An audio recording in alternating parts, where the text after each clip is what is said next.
तो अभी तक हमने काफी सारे डिफरेंट सॉल्यूशंस के साथ डील किया और हमने देखा कि वो सारे ही सॉल्यूशंस राउल्स लॉ को फॉलो करते थे। तो जो सॉल्यूशंस हमारे राउल्स लॉ को फॉलो करते हैं ऐसे सॉल्यूशंस को हम आइडियल सॉल्यूशंस बोलते हैं। तो इन आइडियल सॉल्यूशंस की और क्या क्या कैरेक्टरिस्टिक्स होती हैं? तो the first thing that I said was they all follow Raoult's law.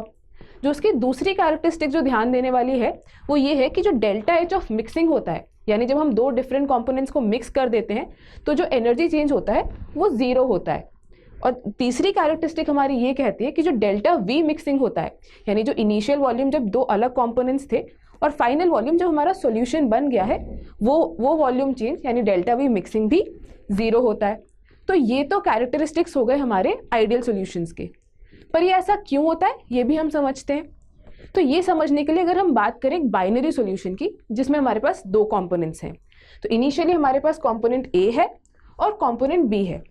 तो अगर हम कंपोनेंट ए को देखें तो उसमें कुछ इंटरैक्शंस प्रेजेंट होंगे उसके मॉलिक्यूल्स के बीच में, जिसे हम कह सकते हैं कि उन्हें हम ए इंटरैक्शन कह सकते हैं। सिमिलरली कंपोनेंट बी के मॉलिक्यूल्स में भी कुछ इंटरमॉलिक्यूलर फोर्स ऑफ अट्रैक्शन या कुछ इंटरैक्शन प्रेजेंट होगा। उस इंटरैक्शन को अगर हम बी इंटरैक्शन बोल सकते हैं। तो जब हम इन दोनों को मिक्स करके एक सॉल्यूशन बनाते हैं तो वो सॉल्यूशन होमोजीनियस इन नेचर होता है, यानी ए और बी के पार्टिकल्स पूरे सॉल्यूशन में यूनिफॉर्मली डिस्ट्रीब्यूटेड होते हैं। तो उस सॉल्यूशन में हम देख सकते हैं कुछ इंटरैक्शन प्रेजेंट होगा, उस इंटरैक्शन को हम ए बी इंटरैक्शन कह सकते हैं। तो हमारे सारे जो आइडियल सॉल्यूशंस होते हैं इनमें जो ये 3 डिफरेंट टाइप्स ऑफ इंटरैक्शंस हैं वो सारे ही सिमिलर इन नेचर होते हैं, सिमिलर स्ट्रेंथ के होते हैं। विच मीन्स जब हमारे सारे इंटरैक्शन बराबर स्ट्रेंथ के हों तो उन सॉल्यूशन से, उन कंपोनेंट से जो सॉल्यूशन हमें मिलता है उनको हम एक आइडियल सॉल्यूशन बोलते हैं। पर ये केस हमेशा तो नहीं होता। हम कह सकते हैं कि हमारे पास जो ऐसे सॉल्यूशंस भी होंगे जब हम ए और बी मिक्स करेंगे उनके इंटरैक्शंस आपस में डिफरेंट होंगे। तो हम देखते हैं उन केसेस में क्या होगा जब ये इंटरैक्शन सिमिलर इन नेचर नहीं होंगे।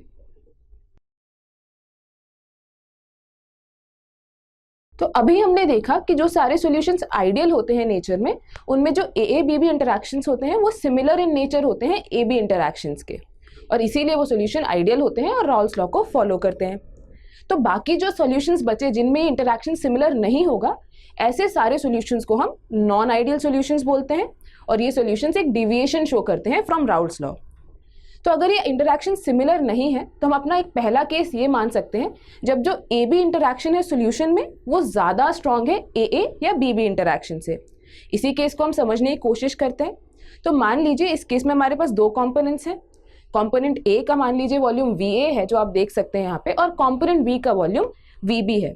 अगर जब मैं इन दोनों चीज़ों को मिक्स करके एक सोल्यूशन बनाती हूँ तो मैं देखती हूँ कि अगर ये आइडियल होता तो volume V A plus V B होना चाहिए था, बट यहाँ पे जो इंटरैक्शन है वो पहले से ज़्यादा स्ट्रॉन्ग है। तो जो हमारे सारे पार्टिकल्स हैं वो काफ़ी पास आ गए क्योंकि स्ट्रॉन्ग इंटरैक्शन है, और इसी कारण हमारा जो वॉल्यूम है वो V A plus V B से थोड़ा कम है। मतलब जो डेल्टा वी है, जो चेंज इन वॉल्यूम हुआ हमारे मिक्सिंग में, वो यहाँ पे लेस देन 0 है। अगर आपने ये बात समझ ली है तो आप एक और चीज़ यहाँ पे नोट कर सकते हैं। वो क्या? क्योंकि यहाँ पे अगेन इंटरैक्शन स्ट्रॉन्ग हो गया है, जो इनिशियल कंपोनेंट्स में था उससे ज़्यादा इंटरैक्शन है, तो हम कह सकते हैं कि कुछ ना कुछ स्टेबिलिटी आई होगी सिस्टम में, और इसी स्टेबिलिटी के कारण कुछ ना कुछ एनर्जी रिलीज हुई होगी, जिससे हम ये कह सकते हैं कि जो डेल्टा एच होना चाहिए, जो इंथैल्पी चेंज है ऑन मिक्सिंग, वो भी लेस देन 0 होगा। इन दो कंक्लूजन्स के अलावा एक और बहुत इंपॉर्टेंट कंक्लूजन है जो हम यहाँ से ध्यान दे सकते हैं। वो ये है क्योंकि पहले तो हमारा वेपर प्रेशर कुछ वैल्यू होना चाहिए था, बट अब इंटरैक्शन स्ट्रॉन्गर हो गया है तो हमारे पार्टिकल्स को थोड़ी डिफिकल्टी हो रही है वेपराइज होने में, और इसी कारण जो टोटल वेपर प्रेशर है वो भी पहले से कम होगा, यानी वो भी एक नेगेटिव डेविएशन शो करेगा। क्योंकि ये आइडियल से कम है तो इन सारे सॉल्यूशंस को हम नेगेटिव डेविएशन शो करने वाले सॉल्यूशंस कहते हैं।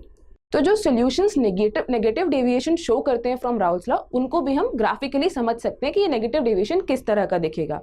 तो अगर हम सेम ग्राफ यहाँ पे देखें जो आप पहले भी देख चुके हैं, तो जहाँ पे हमारा टोटल वेपर प्रेशर पहले एक स्ट्रेट लाइन दे रहा था from P naught A to P naught B, अब वो स्ट्रेट लाइन की जगह हमें कर्व लाइन देगा, और ये जो कर्व है ये हमेशा ही नीचे होगा फ्रॉम द आइडियल वाला स्ट्रेट लाइन, बिकॉज एक नेगेटिव डेविएशन यहाँ पे शो हो रहा है। तो अब अगर हम एक दूसरा केस देखें फॉर नॉन आइडियल सॉल्यूशंस, ये होगा जब हमारे पास जो ए बी इंटरैक्शन है फाइनल सॉल्यूशन में वो कम स्ट्रेंथ का है फ्रॉम ए या बी बी इंटरैक्शन। तो देखते हैं इस केस में क्या होता है। तो अगेन अगर हम दो कंपोनेंट्स मान लें VA और VB, जो आप यहाँ कंपोनेंट A और कंपोनेंट B जो आप यहाँ पे देख सकते हैं, जिनके रिस्पेक्टिव वॉल्यूम्स हम कह सकते हैं कि VA और VB हैं। अब अगर हम इन दोनों सॉल्यूशन को मिक्स करते हैं तो हमें जो फाइनल सॉल्यूशन मिलेगा, आप देख सकते हैं कि उसका जो वॉल्यूम है वो ज़्यादा है VA प्लस VB से। ऐसा इसीलिए हो रहा है क्योंकि जो फाइनल हमारा जो सॉल्यूशन है उसमें जो इंटरैक्शंस हैं उसका स्ट्रेंथ कम है A या BB इंटरैक्शन से, और इसीलिए पार्टिकल्स एक दूसरे से दूर हैं, जैसे जितना वो पहले थे उससे काफ़ी ज़्यादा।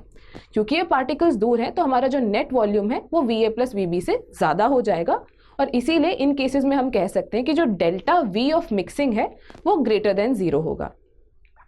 अगर आपने ये चीज़ समझी है तो हम एक और कंक्लूजन यहाँ से ड्रॉ कर सकते हैं कि सिंस अब पार्टिकल्स एक दूसरे से काफ़ी दूर हैं, मतलब उनके बीच में इंटरैक्शन कम है, तो अब जो स्टेबिलिटी पहले थी वो नहीं रही है, विच मीन्स कोई ना कोई एनर्जी अब्जॉर्ब हुई होगी, और इसीलिए हम कह सकते हैं कि इस केस में जो इंथैल्पी चेंज होगा ऑफ मिक्सिंग यानी डेल्टा H मिक्सिंग वो भी ग्रेटर देन 0 होगा।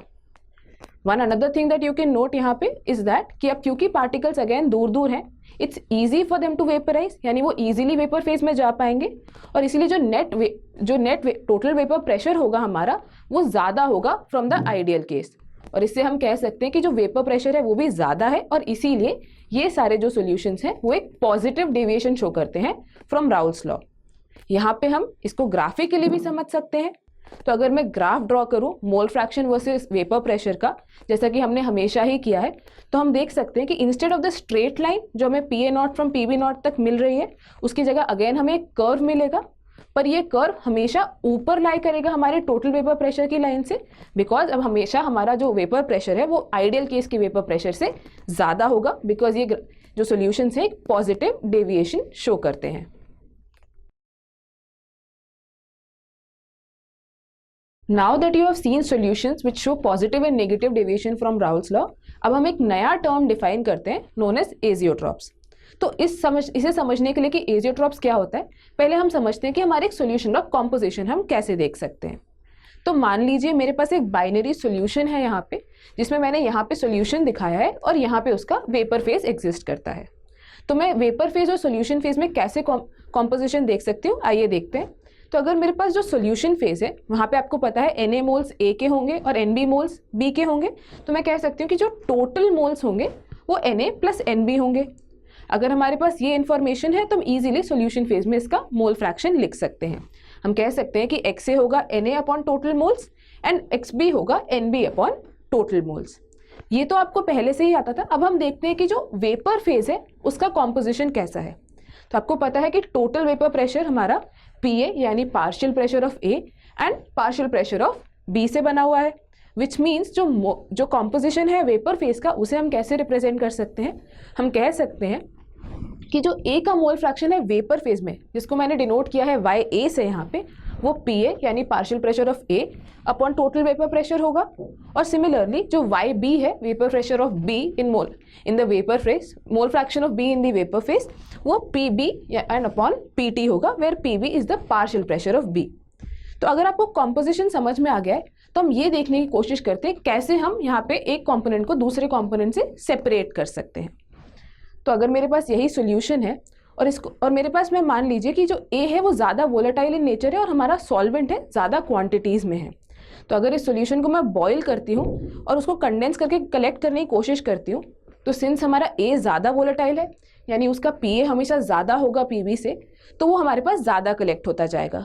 और यही प्रोसेस मैं ज़्यादा बार करती जाऊँ तो हमारे पास एक सिचुएशन ऐसा आएगा जब कंडेंस करने पे हमारे पास काफ़ी ज़्यादा A होगा यानी प्योर A आ जाएगा और B पूरा रिमूव हो जाएगा। तो इसी तरह से हम दो कंपोनेंट्स ऑफ अ सॉल्यूशन को सेपरेट कर सकते हैं। बट एक सिचुएशन हमारे पास ऐसी भी हो सकती है जब इन दोनों कंपोनेंट्स को हम सेपरेट नहीं कर पाएंगे। वो केस कौन सा है? वो केस है जब हमारे पास जो XA है वो YA के बराबर हो जाए और XB है वो YB के बराबर हो जाए, यानी जो कॉम्पोजिशन हमारा सॉल्यूशन फेज में है वो सेम हो कॉम्पोजिशन का हमारे वेपर फेज में। ऐसे सारे सॉल्यूशंस को हम एजियोट्रोप्स कहते हैं। एक ध्यान देने वाली बात यह है कि ये उन्हीं सॉल्यूशंस में हो सकता है जो हमारा एक काफ़ी ज़्यादा डेविएशन शो करते हैं from Raoult's law. So now that you have understood what azeotropes are, we can see the two different type of azeotropes that are formed depending upon the types of deviation that they show. अगर हम first type की बात करें तो first type is maximum boiling azeotrope. वो तब बनता है जब हमारा एक सॉल्यूशन काफ़ी ज़्यादा लार्ज नेगेटिव डेविएशन शो करता है। इसको समझने के लिए हम ये देख सकते हैं कि अगर एक सॉल्यूशन नेगेटिव डेविएशन शो करता है, इसका मतलब ये है कि जो उसका वेपर प्रेशर है वो आइडियल से काफ़ी कम होगा, और इस कारण से उसको काफ़ी ज़्यादा टेम्परेचर्स तक हमें हीट करना पड़ेगा ताकि वो बॉयल हो सके, which means it forms a maximum boiling azeotrope.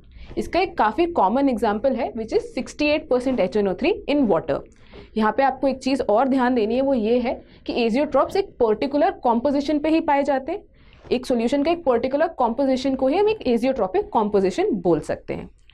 यहाँ पे हम देखते हैं दूसरा कौन सा टाइप ऑफ एजियोट्रोप हमें मिलता है, उन्हें हम कहते हैं मिनिमम बॉइलिंग एजियोट्रोप्स। और ये उन सॉल्यूशन से बनते हैं जो एक लार्ज पॉजिटिव डेविएशन शो करते हैं फ्रॉम राउल्स लॉ।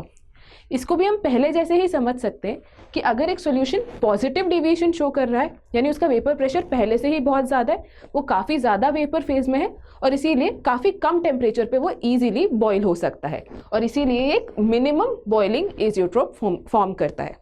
इसका भी एक काफ़ी कॉमन एग्जाम्पल है, वो ये है जो 95% इथेनॉल इन वाटर, जिसको हम रेक्टिफाइड स्पिरिट की तरह भी जानते हैं। तो इस सॉल्यूशन को हम एक पॉजिटिव मिनिमम बॉइलिंग एजियोट्रोप कहते हैं। तो I hope you are clear on what azeotropes are और उनके कौन से दो टाइप्स हैं।